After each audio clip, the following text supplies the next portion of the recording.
الحمد للہ رب العالمین والصلاة والسلام علی خاتم النبیین اما بعد فاعوذ باللہ من الشیطان الرجیم بسم اللہ الرحمن الرحیم۔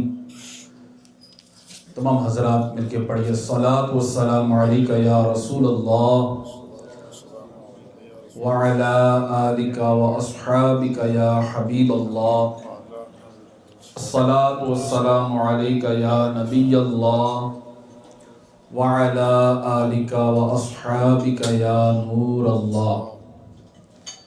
نبی رحمت شفیع امت صلی اللہ تعالی علیہ وآلہ وسلم کا فرمان شفاعت نشان ہے، جس نے مجھ پر صبح و شام 10 بار درود پاک پڑھا، کل بروز قیامت اس کو میری شفاعت ملے گی۔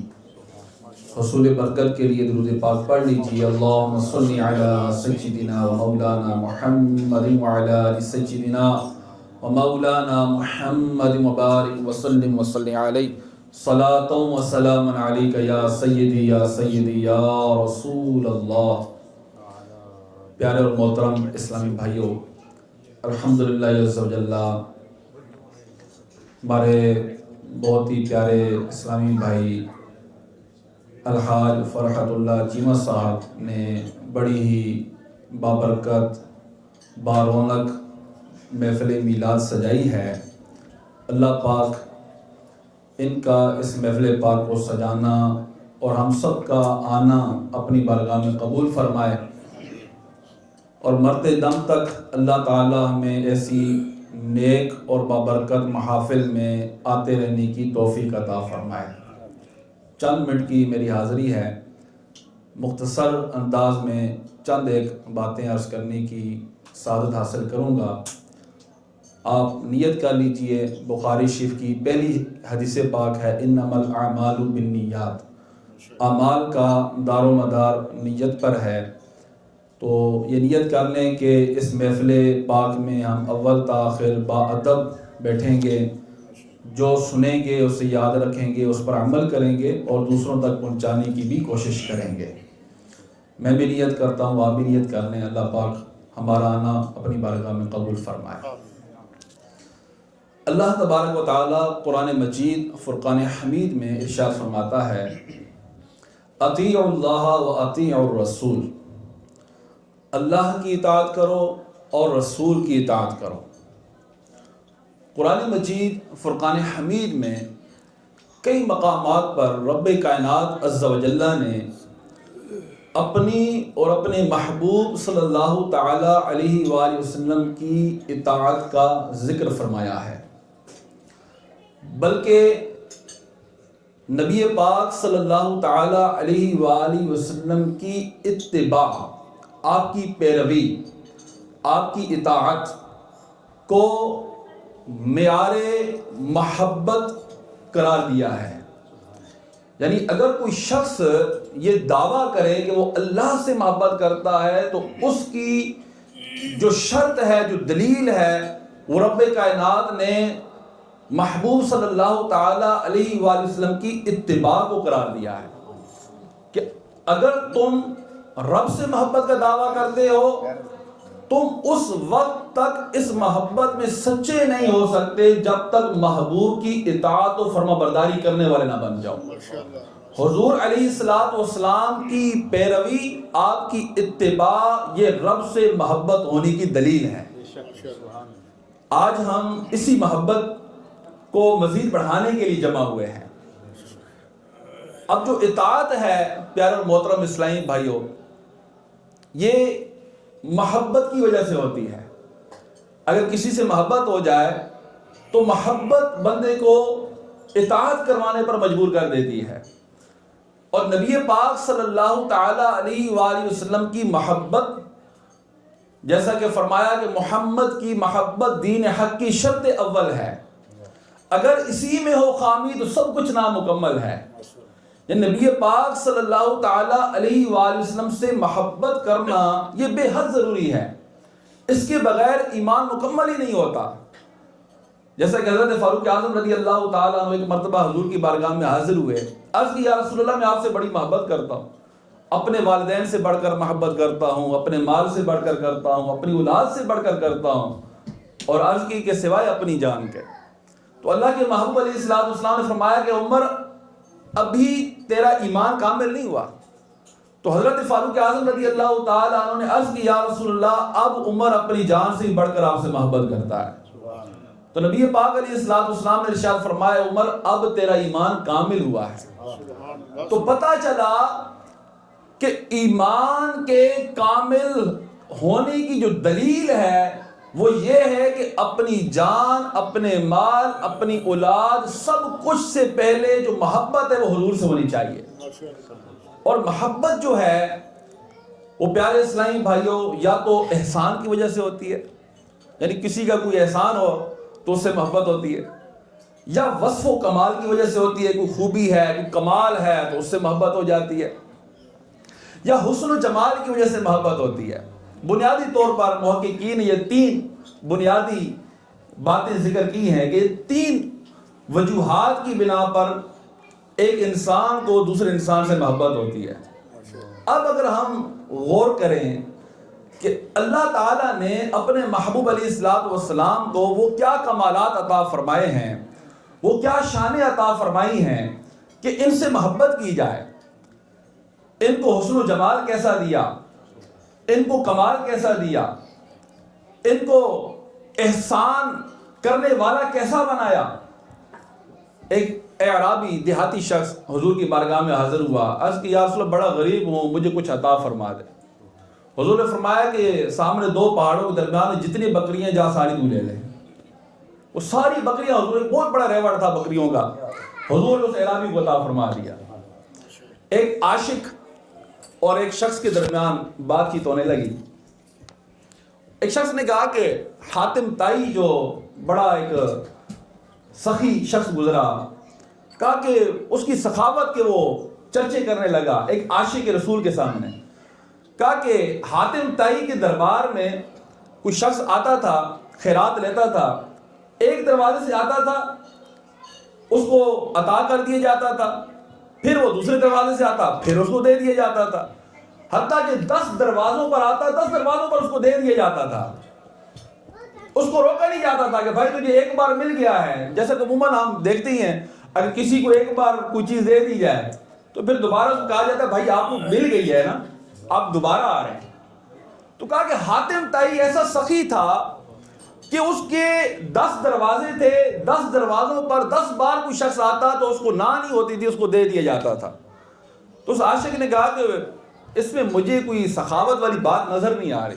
انہوں نے کہا بڑی عجیب بات ہے کہ 10 دروازوں پر بندہ آ رہا ہے اور 10 دروازوں سے اس کو مل رہا ہے اور تم کہتے ہو کہ اس میں سخاوت والی بات نہیں ہے۔ انہوں نے کہا کہ ہاں بالکل مجھے تو ایسے ہی لگ رہا ہے۔ وہ کیسے؟ کہا کہ چلو میں تمہیں اس دربار میں لے کے جاتا ہوں جہاں بندہ ایک ہی دروازے پر آتا ہے، دوبارہ آنے کی نوبت نہیں ملتی۔ کہا وہ کون؟ کہا کہ میرے نبی پاک صلی اللہ تعالیٰ علیہ وسلم کو اللہ تعالیٰ نے وہ شانیں عطا فرمائی ہیں کہ آپ کے دربار میں آ کر جو ایک بار سائل آ جائے، سوال کرے، اللہ کے محبوب اس کو اتنا عطا فرما دیتے، اتنا عطا فرما دیتے کہ پھر اس کو کسی کے سامنے ہاتھ پھیلانے کی ضرورت نہیں پڑتی۔ اسی بات کو اعلیٰ حضرت امام احمد رضا خان رحمۃ اللہ تعالیٰ علیہ نے لکھا، فرمایا کہ واہ کیا جود و کرم ہے شہ بطحا تیرا، نہیں سنتا ہی نہیں مانگنے والا تیرا، کہ میں تو مالک ہی کہوں گا کہ ہوں مالک کے حبیب، یعنی محبوب مہم میں نہیں میرا تیرا۔ یعنی حضور کا وہ دربار ہے کہ جہاں سائل آتا ہے، مانگتا ہے، جو مانگتا ہے عطا کر دیا جاتا ہے۔ بلکہ مسلم شریف کے حدیث پاک ہے، حضرت ربیعہ رضی اللہ تعالیٰ عنہ حضور کی بارگاہ میں حاضر ہوتے تھے اور حضور کو تہجد کے وقت میں وضو کروایا کرتے تھے۔ ایک مرتبہ تہجد کا وقت ہے، وضو کروانے کے لیے حاضر ہوئے تو اللہ کے محبوب علیہ السلام کا درائے رحمت جوش پر ہے۔ آپ فرماتے ہیں کہ سل ربیعہ، ربیعہ مانگ۔ اب علماء نے، محدثین نے اس حدیث پاک کے تحت بڑا خوبصورت کلام کیا ہے۔ لکھا ہے کہ یہاں حضور نے فرمایا سل ربیعہ، یہاں کوئی قید نہیں لگائی کہ ربیعہ دنیا کے بارے میں جو چاہتا ہے مانگ لے۔ آخرت کے بارے میں چاہتا ہے مانگ، جو مرضی مانگ، دنیا آخرت، دنیا و مافیا، جو کچھ چاہیے جہاں سے چاہیے جتنا چاہیے مانگ لے، کوئی قید نہیں لگائے۔ اچھا یہ دعویٰ کون کر سکتا ہے کہ جو چاہیے مانگ لو؟ جس کے پاس کچھ ہو۔ اب جس کے پاس کچھ ہو ہی نہیں، کوئی اختیار نہ ہو، تو وہ اپنی ایک لمٹ بتا کے بیان کرے گا کہ میرے یہ اختیارات ہیں، یا ہم سے بھی کوئی بات کرے تو ہم کہتے ہیں یار مجھ سے بن پڑا تو میں حاضر ہوں۔ تو جس کے جتنے اختیارات ہوتے ہیں وہ اس نوعیت کی بات کرتا ہے۔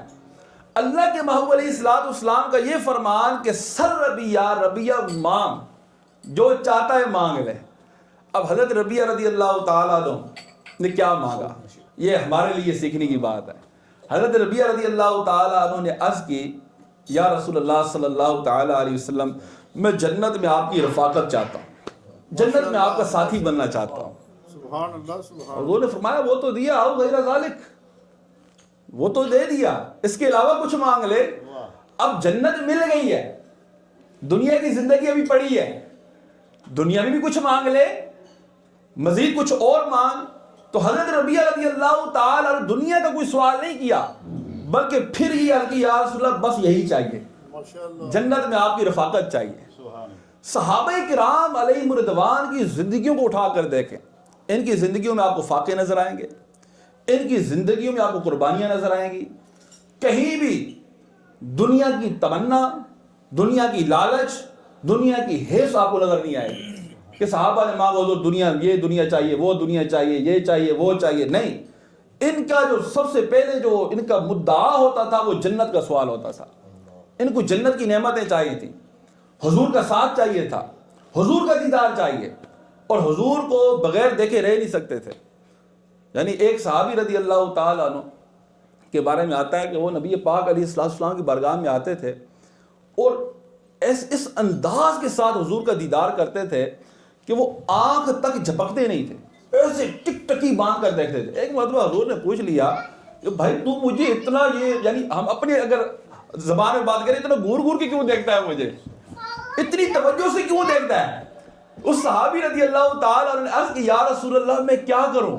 اچھا راوی نے ایک اور بات یہاں لکھی، کہا کہ وہ شخص تھوڑی دیر کے لیے گھر جاتا تھا پھر حاضر ہو جاتا تھا حضور کی بارگاہ میں، اس کو چین نہیں آتا، جب دیکھو حضور کی بارگاہ میں بیٹھا ہوتا تھا اور ٹک ٹکی باندھ کر حضور کو دیکھا کرتا تھا۔ حضور نے پوچھ لیا تو اس نے کہا کہ یا رسول اللہ میں کیا کروں، میں آپ کو نہیں دیکھتا تو مجھے ایسے لگتا ہے میں مر جاؤں گا۔ یا رسول اللہ اگر میں آپ کو نہ دیکھوں تو مجھے ایسا لگتا ہے کہ میں مر جاؤں گا، میں اس لیے آپ کو ٹک ٹکی باندھ کر دیکھتا ہوں۔ اور اس نے اپنا خدشہ رکھا، حضور اگر میں آپ کو نہ دیکھ سکوں تو پھر میرا کیا ہوگا، میں تو مر ہی جاؤں گا۔ یہ محبت تھی۔ ہاں، اور حضور سے صرف انسان نہیں جانور محبت کرتے تھے۔ آپ کی اونٹنی کسوہ، حضور کی جدائی کی غم میں اس نے جان دے دی، کھانا پینا بند کر دیا۔ آپ کا جو دراز گوشت تھا یعفور، حضور کا وصال ہوا، اس نے کنویں میں چھلانگ لگا کر اپنی جان دے دی۔ یہ جانوروں کی میں بات کر رہا ہوں، جانور حضور سے اس انداز سے محبت کرتے تھے۔ بلکہ وہ ستون حنانہ، آج بھی آپ مدینہ المنورہ زادہ اللہ شرف و تعظیمہ جائیں، وہ یادیں ملتی ہیں۔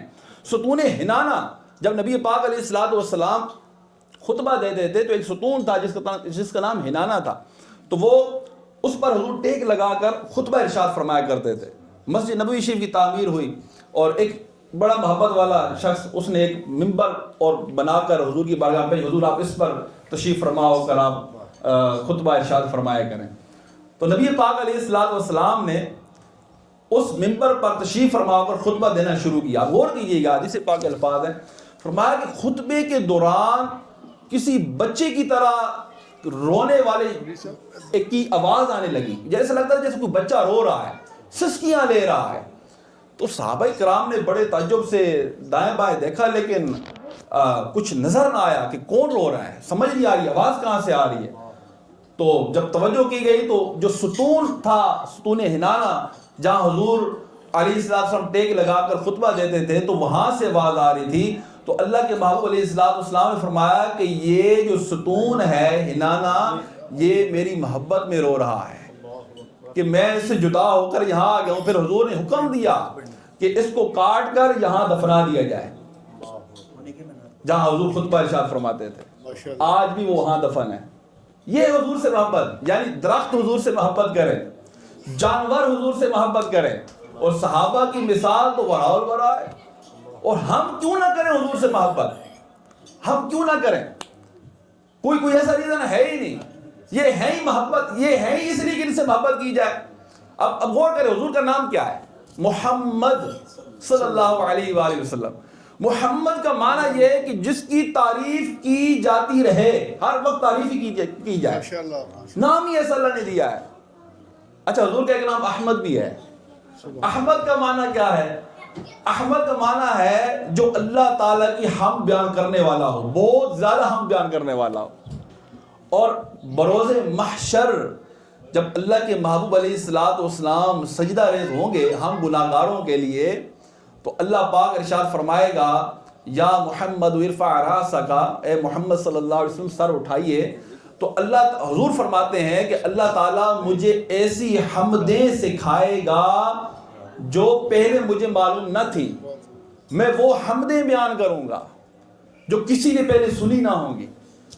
تو فرمایا کہ وہ مقام ہے جہاں حضور کے احمد ہونے کا بھی ظہور ہوگا، اور یہ وہ مقام ہے جہاں حضور کے محمد ہونے کا بھی ظہور ہوگا. یہ مقام محمود ہے. تو اللہ تعالیٰ نے اپنے محبوب صلی اللہ تعالیٰ علیہ وسلم کو پیارے سے بڑی شانوں سے نوازا ہے.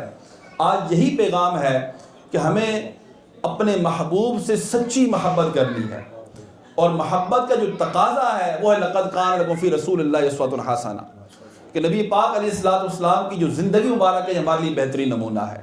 آج پیارے اسلامی بھائیوں، یہ محافل کا اہتمام، میلاد شریف کا اہتمام، سیرت کانفرنس کرنا، میلاد شریف منانا، یہ اس کا ایک ہی موٹیو ہے، ایک ہی مقصد ہے.